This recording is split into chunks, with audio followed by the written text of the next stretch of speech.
for me to attend this important 100th celebration of the nutrition in India. First of all, I want to thank the organizer and also especially FAORAB International for inviting me to attend this important event.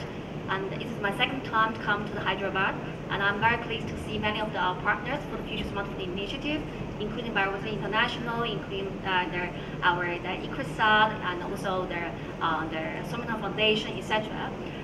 So today, I just want to, today we have already discussed many about importance of the agricultural diversification. But now I would like to bring more of your attention in terms of the actions and how we connect analysis into policy formulation and actions in Asia and Pacific region in FAO, together with all the partners on the rediscovering of neglected and underutilized species for zero hunger. So my presentation covers 5 areas. I will go through quickly about background, and secondly on global challenges on food security and on food systems. Third one is on the current feature and gaps we emphasized, discovered in our current food systems. And we will move on the future smart food, which is a means to bridge the dual gaps of the production and consumption. And then on the future smart food initiative itself, what is kind of the roadmap for the future. To simplify, to give a picture, Future Smart Food is an initiative that has been launched by FAO in collaboration with 30 international and national institutions, together with the 8 governments in Asian Pacific regions. And it has been aiming at to close the production and the nutrition gap and promoting diversity, the dietary diversity and also production diversity in the region towards zero hunger. So we already know the zero hunger definition on the hunger and malnutrition cover both undernourishment and also overnutrition, etc. And our picture already talked about in the earlier presentation. I don't want to repeat. So basically, hunger and malnutrition in RAP in the regional Pacific, there in Asia, has been very high in all levels of the malnourished, nourishment, etc. And also stunting, wasting, underweight, overweight, and obesity. So about zero hunger and SDG, I myself, as delivery manager for Zero Hunger Initiative in FAO, we are looking into especially on SDG 2, and this is in connection with the 5 pillars of zero hunger.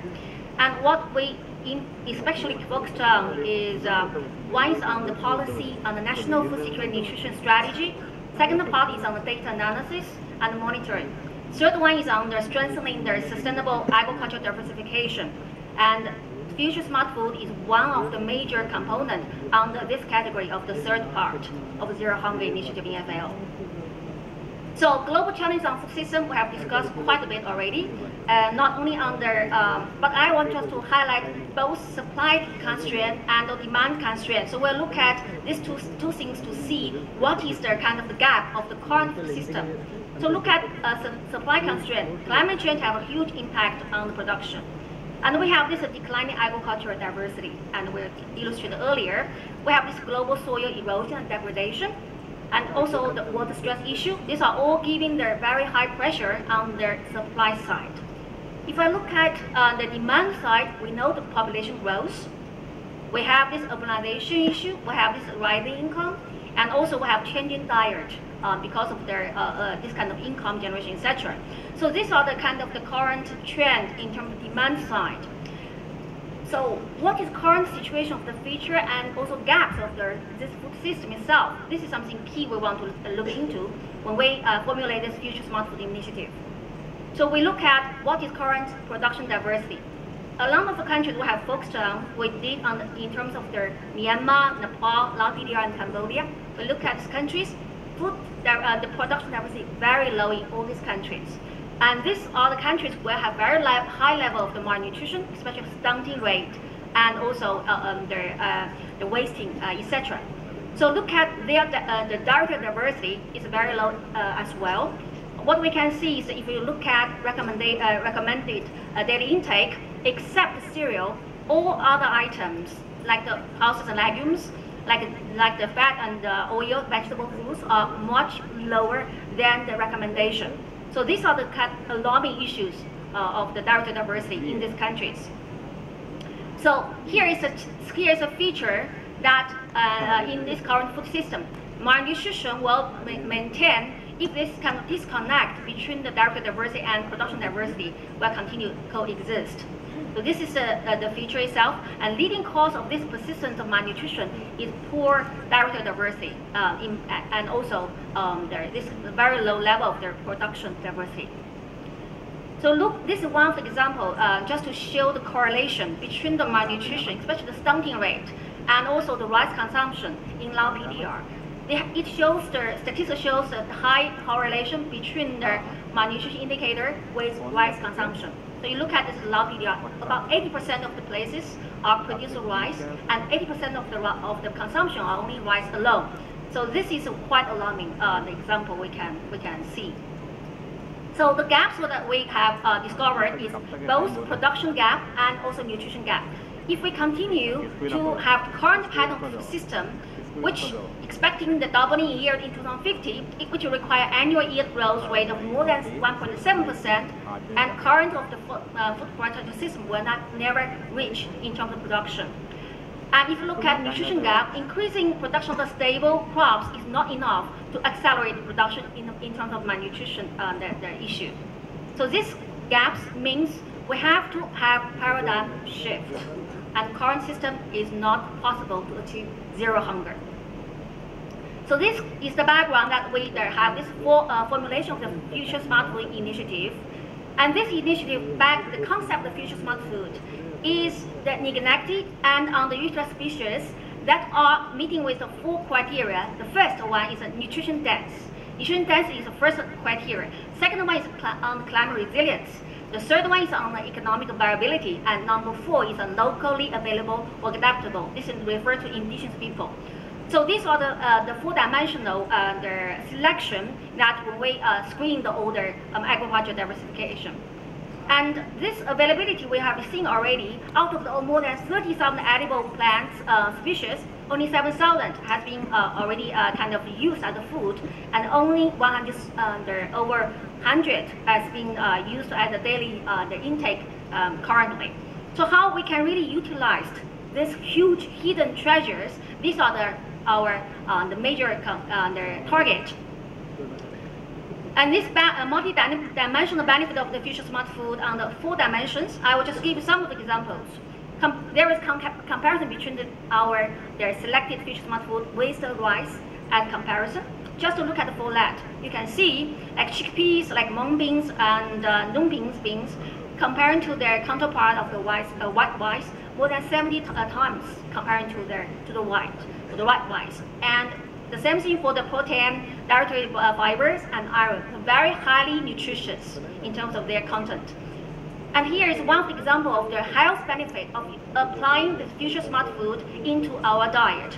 Example, this one is in Sri Lanka. The children, was offered who suffered from their iron deficit anemia children after 60 days of intervention by providing lentil, which is very highly nutrient in terms of the iron, and it has already their elimination of this graduated from this anemia issue. So it's very affordable, cost-effective way of addressing the malnutrition. And in terms of climate resilience, this feature of the Future Smart Food is also very important, and we can see that it requires less of the water, and has very good of the soil fertility, which has the fix of the nitrogen in the soil, etc. And this is important in terms of addressing the climate change issue. Look at economic viability of the Future Smart Food. The example of in the quinoa, we have International Year of the Quinoa, which was a very underutilized species in the Andes in Latin America. But after promotion of globally, it became very popular, and especially in the Western market, and farmers got very high income generation out of it. It is locally available of the Future Smart Food because coming from local, and it has been adapted also in the region. So coming to this Future Smart Food initiative itself, what we have done, and what we've been doing, and what is the way forward. Here is one of the major activity that we conducted in 2016. we conducted one of the regional priority setting exercise on the scoping, prioritizing, and mapping of the news in the region. And this was started from partnership building, including 30 their partners has been established as our regional member. And then it has been screening the older national available news into based on the 4 criteria that we illustrated earlier. And on this basis, we come up with 39 prioritized news as a future smart food based on these 4 criteria. This is an aggregated picture of the 8 countries that come up with these prioritized crops. And these are the list of the partners that have been working on this initiative together with our FAO Special Ambassador for International Year of the Pulses, and with ICRISAT, ICADA, with ISIMO, with Biofood International, ACIIR, etc., and Mojito University, and AIT, you know, and also the Somna Foundation and University of Western Australia, together with our national government and national institute. And after we have identified what are the important news to be considered to be integrated into the farming system, our next step we have been doing is to integrate future smart food into the farming system. This is one example how this there has been tapping this potential of the unutilized or unused potentials in the rice fallows. The left side is a picture of the South Asia countries where there is a rice fallow. More than 40 million hectares of the land in South Asia countries has remained rice fallowed. And integration of the lentil, for instance, into the calendar of the agriculture production right after this kind of the rice has been showing very effective in India already. So this has been done led by the government of India in collaboration with major international partners and also ICRISAT in particular to generate very outstanding outcome. And so basically our strategy to promote future smart food is a way to focus on both production and consumption. We're trying to create this demand-driven production pattern for this strategy, especially based on what you require of the value in terms of the nutrition requirement at household level. And this is the enabling environment that we have been working on using the food system approach, covering from the production, post-harvest management, trade and marketing, and consumption. So we want to create appropriate enabling environment, which through this multi-sectoral and multi-stakeholder coordination, and to ensure better governance at country level. And we are important to bring all the different actors at different stage coming together to work on this integrated approach. And this is the way that we have been designing within our country together, including our the regional. We have running this TCP project on zero hunger. We're running this climate vulnerability assessment, and also like pilot project on future smart food in terms of rice fallow system, and also school feeding program, which is integrating future smart food into the current our school feeding program. We also conducting the remote sensing their work, and also trying to conduct more of the evidence base of the analysis. So one of the event on the awareness raising issue is next in 2 weeks' time. FAO and IFPRI is going to organize one of the major global event on the nutrition. And there is one of the future smart food Asian Pacific food fair and side event will be organized in the middle of this event. And about 12 countries will be coming to present their nutritious and also climate resilient genetic resources there. And keyword is we have to integrate both nutrition sensitive agriculture and climate resilient agriculture together in order to bring their diversity in terms of the diversity and the production diversity. So here is one the awareness rating on the demand side is key to drive the production pattern to be changed. So with this, I would like to flag the question for you: how to promote better of the production, marketing, and the consumption of the future smart food, and also who could be the potential further partner of the future smart food to help the country on the ground, and also what are the other innovative ideas to raise the future smart food from your ground experience. With this, I want to thank you for your attention.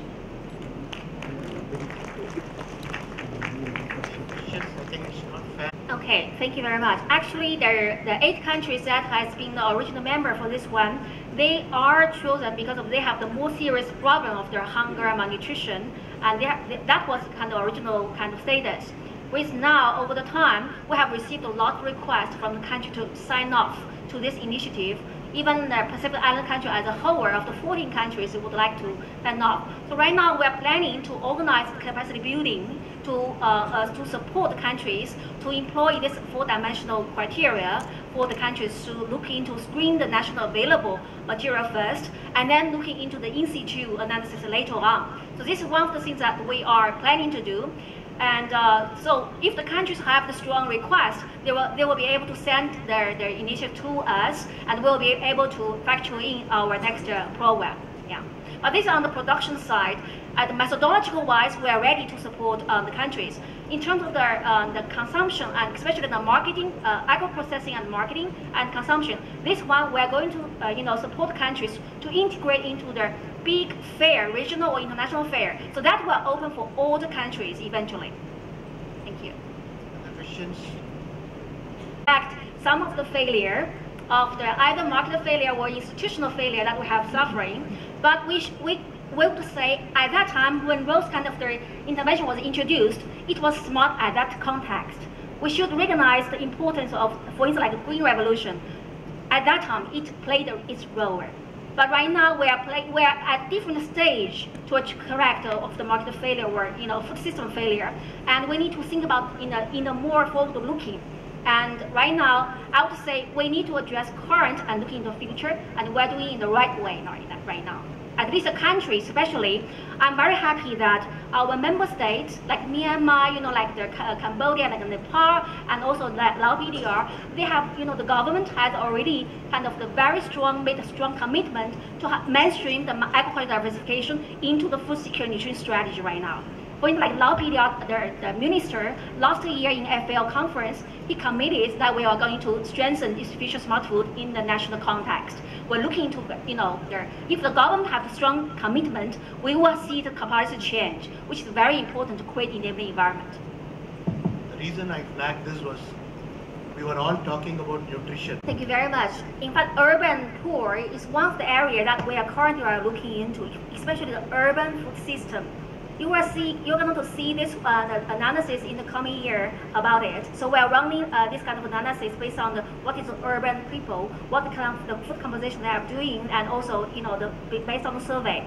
But in terms of their linking to the future smart food itself, although they do not have the land, but there is a way to organize them. So from demand side, if there is a good experience, for instance, like to create a demand in the hospital, in the like in Thailand, they are organized in the temple, so there is a good demand, which if you could integrate the future smart into their diet, that's something already available. And also school feeding program that also create the demand for that. In terms of for the urban poor, another very important dimension is to increase a social protection scheme for them. So some of the countries already provide this system, but not everyone. So we do need to look into this group of the people and provide tailor-made approach for them. So this is something that we are looking into right now in FAO. Thank you. On a very lighter note, I would like to